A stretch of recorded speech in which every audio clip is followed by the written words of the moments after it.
Now at 10, an April storm that loves to perform. Record snowfall with messy commutes today. Will lake effect impact you tomorrow? Answers in the full forecast. Plus, flooding concerns rising as temperatures are expected to warm up fast. A lot of people have been asking where it's going to flood and should I be worried? The tools that can help you determine the likelihood of a flood in your neighborhood. And incredibly, we are now a failing nation. Former President Donald Trump giving a speech at Mar-a-Lago after pleading not guilty to 34 felony counts of falsifying business records. Live from Utah's first TV station, ABC4 News celebrates 75 years. Welcome to ABC4 News at 10. I'm Glenn Mills. Emily Flores has the night off. Thanks for joining us. We do begin with back-to-back snowstorms hitting parts of Utah with winter storm warnings expected to last until tomorrow morning. This is a live look outside at the roads in northern Utah. This is Wall Avenue and 12th Street in Ogden. Messy road conditions currently in effect in parts throughout the Wasatch Front. Here are some views from earlier. The snow sticking to the roads, making the streets slick for drivers. You can see cars moving slow on I-15 in Draper and I-80 in Parley's Canyon. We're continuing team coverage on the record amount of snowfall that continues to fall across the state tonight. ABC4's Courtney Johns live in studio covering concerns of flooding and the damage that could follow when all this snow starts to melt. But first, Chief Meteorologist Alana Brophy standing by in the Pinpoint Weather Center tonight. Alana, how long is this latest storm expected to stick around? Glenn, we have another day here. This late season storm continues to drop snow throughout portions of the Beehive State. We're going to start with a video from Hiram where you can see that sign says welcome spring with all of that snow and snow coming down. Thanks to Abby for sending it our way. But that confusion when it comes to the weather, well, many are experiencing it. We know that we've got conditions out there where we still have active skies. As we take a look right now, giving you a really good idea of the storm tracker radar in northern Utah, you can see that band of snow. Let's get a little closer here up towards Cache Valley, getting a bit of a break in Logan proper, but Ogden, Layton, Bountiful, Salt Lake right now dealing with bands of snow out there, and they're going to continue backside of the Wasatch towards Morgan and Park City. Some light snow in that area and over into Willa County.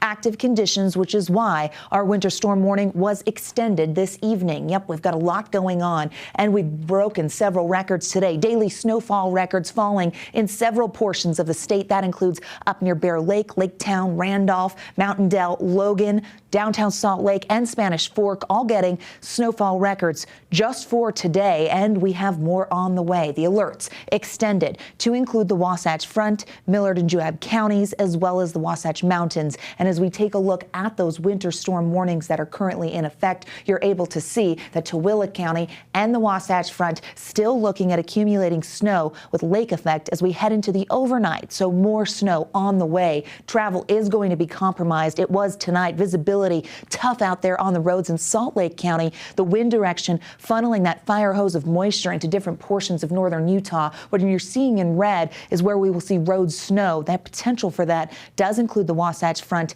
into tomorrow morning. That lake effect is setting up yet again, and it's bringing concerns. How much more snow is on the way? We'll answer that question coming up in my full forecast in just a few moments. Glenn, over to you. Alana, thank you. All that snow has people on edge, worried about flooding, even those who have never seen it before. ABC4's Courtney Johns live in studio to show us a few tools that can help you better understand what your risks are. Courtney. This is a very basic map that shows some of the main areas that we could see flooding around Salt Lake County, as well as to the north, with the darkest purples indicating the highest chance of flooding, with a lot of purple, as you can see right there, around the Great Salt Lake. And FEMA also has a site where you can type in your home address. This map shows an area just north of Sugar House Park with two different levels of risk. Blue signifies a 1% chance of an annual flood, a high category. Orange signifies 0.2%, which is considered medium. If there's no color, it's a low risk. But experts say low risk doesn't mean no risk, and anywhere can potentially flood. Something to keep in mind is that these maps can be extremely old, and some areas don't even have flood maps, like Dutch John, Utah. Floodplain manager Jamie Huff says priority for mapping is given to highly populated areas. We've seen a lot of unexpected growth in Utah, and the mapping agencies are playing catch up.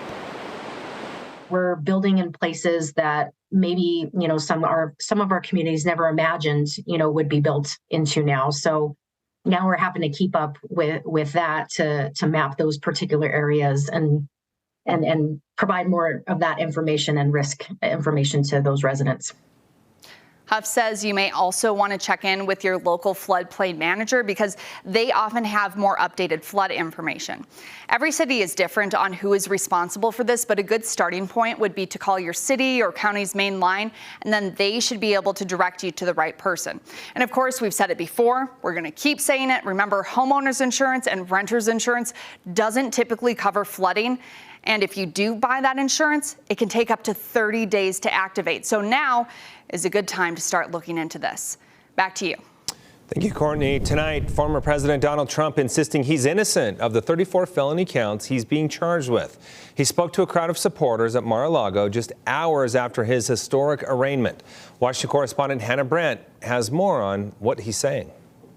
The former president's address really sounded like a classic Trump campaign speech. He talked about how he thinks our country is in decline and how these criminal charges are just a political ploy to stop him from becoming president again.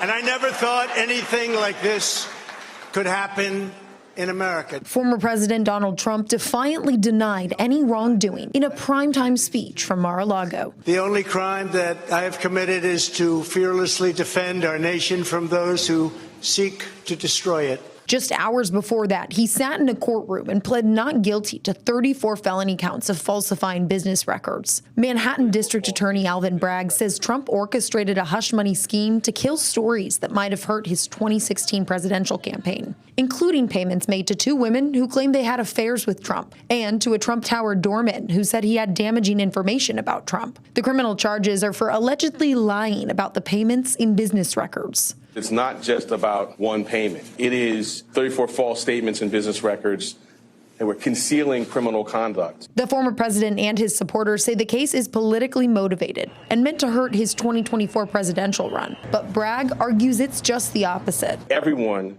stands equal before the law. No amount of money and no amount of power changes that enduring American principle. As this case plays out, the former president says he's still focused on winning back the White House. Now these radical left lunatics want to interfere with our elections by using law enforcement. We can't let that happen. Even if Trump is convicted of these crimes, he's still constitutionally allowed to run for the presidency and hold the office again. In Washington, I'm Hannah Brandt. Some of Utah's top lawmakers responding to the charges the former president is facing. Here's what Senator Mike Lee is saying tonight. This isn't justice, solemnly and blindly carried out. This is using the law to selectively punish for political gain. And Utah Senator Mitt Romney also weighing in. This is what he's saying tonight. I believe President Trump's character and conduct make him unfit for office. Even so, I believe the New York prosecutor has stretched to reach felony criminal charges in order to fit a political agenda. Senator Romney going on to say political leaders need to discourage any violent reaction to this indictment. The indictment of former President Trump is an unprecedented moment in American politics. We'll continue to follow all the latest developments in the historic legal battle, both here on air and online, abc4.com. New at 10, detectives with the Salt Lake City Police Department booking a 63-year-old man into jail tonight on allegations he killed his wife. The investigation beginning when police were informed Larry Johnson had allegedly told a family member he strangled and killed his wife on Sunday. Officers then going to the couple's apartment, finding 71-year-old Victoria Johnson dead. Officers booking Johnson into the Salt Lake County Metro Jail on 1 count of murder and 1 count of obstruction of justice. Coming up, Russian authorities blaming Ukrainian intelligence agencies for orchestrating a bombing at a St. Petersburg cafe that killed a Russian military blogger. The suspected bomber now in court. And in Washington, student protests and expelled lawmakers following last week's deadly school shooting in Nashville, Tennessee. We'll have the latest. And these were the big flakes coming down in Lehigh for the evening commute. And tonight, it looks like Christmas over in South Jordan, but it's April. Snow is not finished. We're tracking our next lake effect band in Utah's most accurate forecast.